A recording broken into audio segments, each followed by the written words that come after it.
ఎంతో టేస్టీ తెల్ల చేపల కూర ఎలా చేశాను నా స్టైల్లో, నాకు మా వారు నేర్పిన స్టైల్ ఎలాంటిది అనేది ఈ వీడియోలో చూపిస్తానన్నమాట. చూసారా, కొత్త ఉడుకుతుంది కదా. ఇదే ఇవాళ వీడియో. ప్లీజ్ లైక్ చేయండి. ఇదిగోండి, ఇలా అయితే చేప ముక్కలు చక్కగా నీట్గా అయితే కడిగేసుకొని పెట్టుకోవాలి.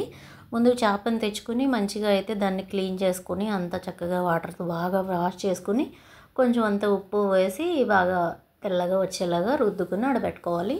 తర్వాత వచ్చేసి దీంట్లో అయితే నేను ఎలా చేస్తానంటే కొంచెం అంత ఉప్పు, కొంచెం కారం, కొంచెం అంత మసాలా పొడి అన్నీ వేసేసి అయితే బాగా దట్టించి పట్టిస్తానండి. ఎందుకంటే అలా ముందుగా కనుక మనం చేసేసుకుని దానికి అంతా ఉప్పు, కారం, అల్లం వెల్లుల్లిపాయ పేస్టు అన్నీ చక్కగా ఇలాగ చింతపండు గుజ్జు అన్నీ కనుక మనం దానికి పట్టించామనుకోండి, మొక్క అనేది పీల్చుకుని కాస్తంత మనకి తినడానికి అప్పటికప్పుడు తింటాం కదా వేడివేడిగా, అలా తినడానికి అనేది రుచికరంగా ఉంటుందన్నమాట.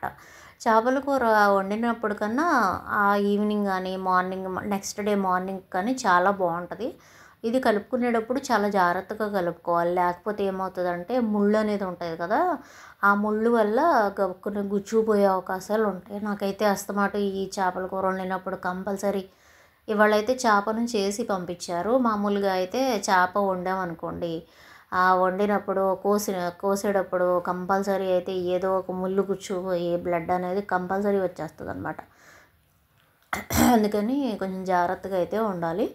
ఇదిగోండి, ఇలా చింతపండు పులుసు అయితే పోసేసుకుని కొంతసేపు అనేది అలా పక్కన పెట్టేసుకుందాం. అప్పుడు ఆ ముక్కకు అనేది ఉప్పు, కారాలు, చింతపండు అనేది పడుతుంది అనమాట. ఇది ఆ రోజు అప్పటికప్పుడు తినాలి అనుకునే వాళ్ళు ఇలాగ ఒక 2 గంటల ముందైతే ఇలా ఉప్పు, కారం అన్నీ పట్టించి చేసుకోవాలి. నేనైతే అల్లం వెల్లుల్లిపాయ పేస్ట్ అని చెప్పా కదా, నేను అల్లం అయితే వేయనండి, చాలా తక్కువ వేస్తాను, ఎక్కువ వెల్లుల్లిపాయ వేస్తాను. మసాలా పొడి కూడా విడిగా కొట్టి వేసుకుంటాను అనమాట.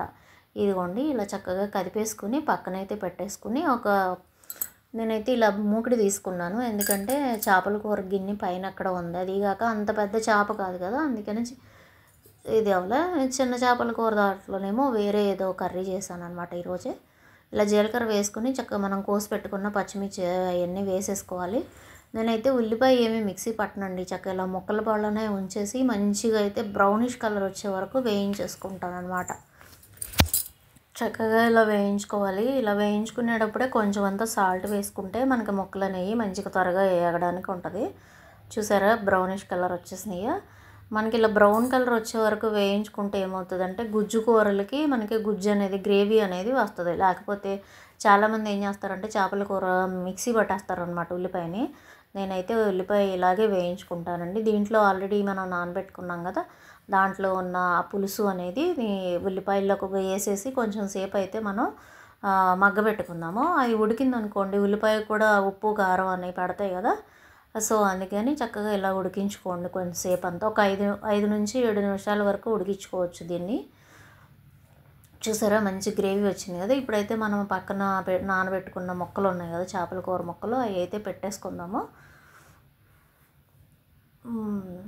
ఇదిగోండి, తల ముక్క తింటారా మీలో ఎవరన్నా? మామూలుగా అయితే తల తింటే మనకి అంటే చేప ఇది ఉంటుంది కదా, తల తింటే మనకి బ్రెయిన్ పెరుగుతుంది అని అనేవారు మా మామగారు అయితే. సో అందుకని చెప్పేసి నేనైతే పాడేను, తినకపోయినా అయితే కర్రీలో వేస్తాను. ఎందుకంటే దాంట్లో చాలా వాల్యుబుల్స్ ఉంటాయంట. అందుకని అవి అట్లీస్ట్ మనం కుక్ చేసేటప్పుడైనా మనకి గ్రేవీలోకి వస్తాయి కదా, అందుకని అయితే నేను ఆ తల్ల ముక్క కూడా వేసేస్తాను. మాకు ఎక్కడో చెరువు ఉందంటారు మా వారు, ఇప్పటికి నేనైతే చెరువే చూడలేదు, చూడాలి. నెక్స్ట్ టైం ఎప్పుడన్నా మా చెరువు దగ్గరికి వెళ్ళినప్పుడు చిన్న వీడియో అయితే చేసి పెడతా, ఇదేనండి మా చెరువు అని.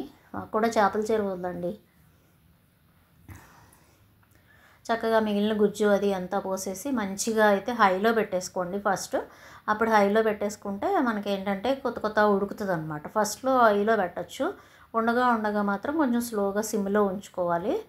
లేకపోతే ఏమవుతుందంటే మాడిపోతుంది అనమాట, అడుగు పట్టేస్తుంది. నేనైతే దీనికి మసాలా పొడి ఏం చేస్తానంటే కొంచెం అంత లవంగాయి, దాల్చిన చెక్క, అట్లాగే వచ్చేసేసరికి ధనియాలు ఇవన్నీ కూడా వేసి కొంచెం మెత్తగా అయితే దంచి పెట్టుకుంటాను అనమాట. చూసారా, మంచి కలర్ వచ్చిందా. ఇదిగోండి, దీని మీద ఇంకెలాగ పొడి అయితే జిమ్మేసుకుంటాను. ఆ గరం మసాలా పొడి ఏదైతే సొంతంగా చేసుకున్నామో అది చేసుకుంటాను. నేనేమో ప్యాకెట్లు అవి చేయను. ఇంకో వీడియోలో అయితే అంటే మొన్ననే చేసేసాను, వీడియో చేయలేదు. ఎలా చేస్తాను నేను గరం మసాలా అనేది కూడా ఒక వీడియో ఎప్పుడన్నా చేస్తాను. చూడండి, వేడి వేడిగా చక్కగా రెడీ అయిపోయిందండి తెల్ల చేపల కర్రీ. ఇదేనండి ఇవాళ వీడియో. నచ్చిందా? నచ్చితే ఒక లైక్ చేసి ఫాలో చేయండి. Thank you so much. Bye bye.